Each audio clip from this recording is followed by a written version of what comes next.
Welcome back to What Are Noobs for General Disturbance. This is a T110E4. It's a Tier 10 American turreted tank destroyer. It's located on the south spawn of Mountain Pass under the command of pipjivko. Game started. Well, the T110E4, it's quite a bit different from the E3, which has got basically a fixed gun. This one has got a turret. And he's been requested to platoon with somebody straight away. In fact, the most direct comparison with the E4 is actually the T30, and there's one of those directly ahead. Now, the T30 has fairly weak armor on the body, but a really good gun and good gun depression. Whereas the E4, well, it trades some of that gun depression for heavier armor, but it can only turn its turret 90 degrees either side, and it also has some weak spots, notably that cupola on top, which is actually slightly weaker than the one on the E3 and the E5. Well, it's a 155mm gun, which is capable of 750 alpha, penetrating 295mm with standard and going up to 375 with the APCR. And I think we found our first victims. There's a Progetto 65 and an STB. Now, this tank is very good at holding corners, side scraping on corners, baiting your enemy to fire and then blasting them with the 155mm round.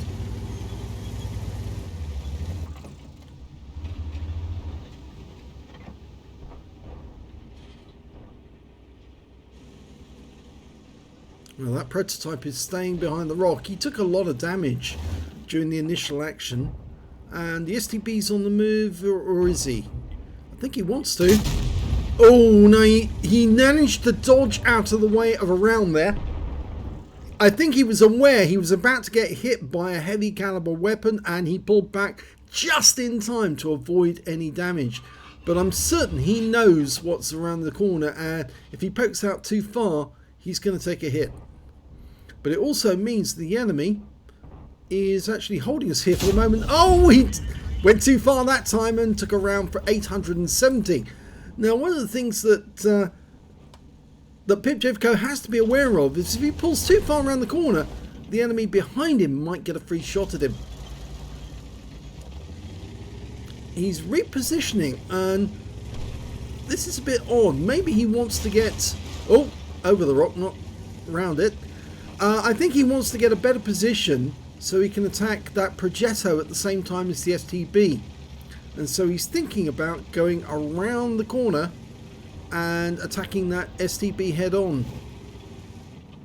Okay, he's expecting the STB to suddenly appear because the STB would have spotted that somebody disappeared from that corner. I'm not sure if the STB knows that he's repositioned to this side. Oh, he does now! And now he's out. He's back in the garage. Oh dear. Well, his game was over, curtailed before his time. There's only a Progetto 65 ahead, the Tier 10 Italia medium. Now, we've got a Progetto 46. He was on that corner holding back the Progetto 65, but he's now in the bowl. And the Progetto 65 takes a round for 858, which is a high roll. And he's not going to want a repeat of that because only 2 shots and he'd be out the game.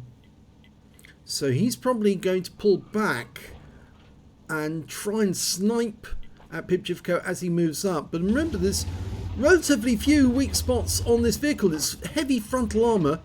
The only weak spots are the sides and the rear, and of course that cupola.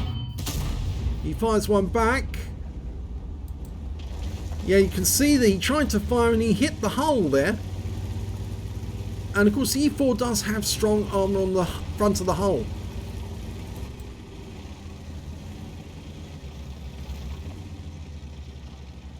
Ooh, Waffenträger auf Panzer IV. Now we don't know which gun he's got, but he's just taken a massive hit from one of our teammates. And I have the sneaking suspicion it was the T30 who hit him, because he lost as much as you'd expect from a 155mm gun. The Progetto's trying to stay up there. Ooh, that was painful for him. 848, that's a high roll again. He's now a one-shot for anyone. And I think he just doesn't care now. He's thrown caution to the wind. In fact, actually, I think he went forward and the Waffenträger thought that he was going to go all the way. And he stopped. And the Waffenträger went into him. But now he's out the game, taken out by the M40, M43. And we're about to remove the Waffenträger. But he did get around into us, which indicates that he actually had the 15cm gun.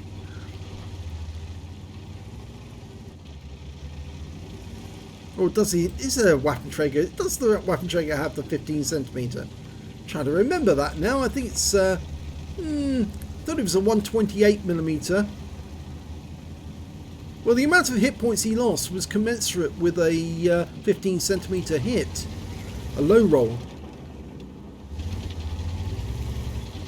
If it was a 128, it would have been 490. And, well, a 638 would be a very, very high roll for a 128mm. Okay, well, there's a T34 in the bowl. There's 4 left on either side.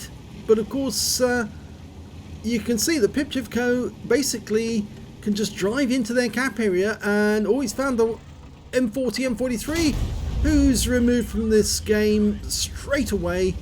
And now I think he's going to do the same to that T95 down in the bowl. He's just waiting for the reload to go through. 15-second reload, but it is a big shell with 2-part ammunition. And yeah, nice big hit on the T95. That brings his damage so far up to 4,500. And it means our Arty can now get involved in the game and shoot at the rear of the T95 in safety. Because if he turns around, we'll plug him with a 155mm. And the M40 takes the kill by shotgunning him as we hit him with another big 155. So he got a 8-inch shell right up his posterior as we fired. Very well played by the Arty there. He took advantage of an opportunity to get a nice little shotgun in. So the only enemy remaining now is a tortoise. And, oh, we know where he is. He's quite some distance away, but he does have a lot of health. Now, as you know, the tortoise is tier 9. Got some distance to drive to get to him, and we have to go through the cap. Or is he going to stay in the cap and force the tortoise to come back? I think that's what he's going to do. He might as well just pick this corner and accept that the tortoise has to come back. He's got no choice. If he doesn't come back, he gives us the win by default. But I'm sure pipjivko would like the extra hit points. In fact, actually, the M40, M43 is saying, no cap, please. And, of course, pipjivko says, I will kill him easy. Yes, of course he will. He's got the gun to do it. He just needs that tortoise to turn around and come back. The M40, M43, who's the last member of pipjivko's team, is going round for a shotgun. And there is the tortoise. One round into him. He bounced around the round that came from the tortoise. I think that's a 120mm round. And pipjivko's just going to sit where he is at the moment. Go for another shot as soon as he's loaded. Oh, he's left the cap. And that one didn't penetrate because he went at the wrong angle. The tortoise angled very well on that one. He turned slightly to one side, so the round was stopped by the armor. Okay, he's almost ready to go. Here we go again. Oh, he managed to pen us. And we didn't pen him. Cheeky. Okay. The M40, M43 is coming up behind the tortoise. And I suspect he wants to do exactly the same as we did before. And that round went in. So now the M40, M43 can shotgun the tortoise in the ass and take the victory. Oh, he didn't. He failed. And the M40, M43 dies, which means now we have to kill the tortoise. And he's gone against the wall because he knows he's a one-shot now. But bye-bye. Oh, and it didn't happen. Load the HE. pipjivko's pulling up on him. I think the M40, M43 driver was a bit unlucky there not to get the kill. But yeah, there you go. HE, it works every time. Guns up, he's happy. Victory dance. Let's have a look at the end of battle stats for that one. Fairly predictable result. Yes, it's a first-class tank of a pipjivko in the T110E4. He managed to get a duelist for taking down 2 tanks who damaged him during the game, a fighter badge for getting at least 4 kills, he got 4 exactly, and a fire effect for doing more damage than the hit points to his own vehicle. And he got a battle hero medal. He got the high caliber for dealing the most damage in that battle overall.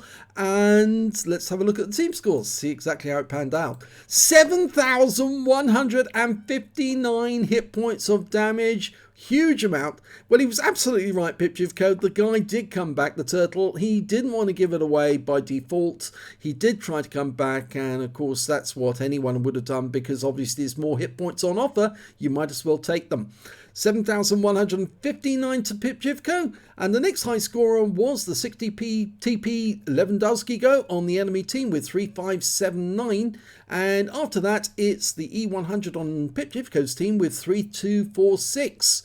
When it came to kills, again he's got the highest number, 4 kills. 3 kills go to the M40M43, rather cheekily took that T95 by shooting him in the ass, and 3 kills to the tortoise, yes, and that included that M40M43, who unfortunately didn't get a very good shotgun the next time round.